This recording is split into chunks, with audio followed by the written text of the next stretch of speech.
What's up, people who want to buy used Jeeps? Yeah, here we go. You want to buy a used Jeep, right? You don't want to spend $60,000, $70,000 for a brand new Jeep or $50,000 for the base model, whatever the case may be. So now you're looking at 10-year-old vehicles, right? They're still $20 to $30,000, right? And they have rust. And then you're like, oh, that's really not my price range. So then you're going down to, you want to buy a Jeep that's 20 years old, right? And then now your expectations are, well, it's got rust. No kidding, dude. If you're looking in South Jersey, Philadelphia, and New York, you're not buying a 20-year-old Jeep with no rust or something that hasn't had any frame repairs or patches. This is the Jeep culture. Get used to it. What do you think people do with these Jeeps?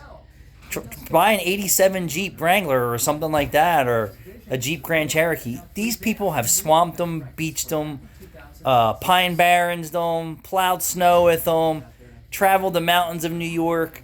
You are not getting a mint condition 20-year-old Jeep. You're not getting a mint condition 10-year-old Jeep.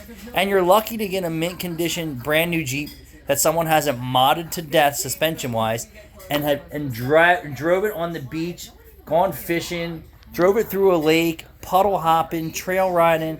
Your expectations are in left field. If you don't want to see rust on a car, you need to go to a state where there's no rust. But again, people who have Jeeps, guess what they do with them? They put fishing poles on them. They take them on the beach. They swamp them. They do Jeep drives. They do this. They lift them. They bury them in 6 foot of water. They put snorkel. What do you think the snorkels are for on a Jeep? So that they can drive the Jeep in 4 to 5 foot of water, right? So that means the whole entire Jeep is underwater, but the snorkel. So if you've never been in the Jeep culture and you can't afford a new one and it's not in your budget to buy a new one and you want to go pre-owned, 99% of these Jeeps are for one reason. The advertisements show them going through 10 feet of snow and 6 feet of water and climbing straight up walls and articulating 80 degrees. Those things aren't meant for that shit.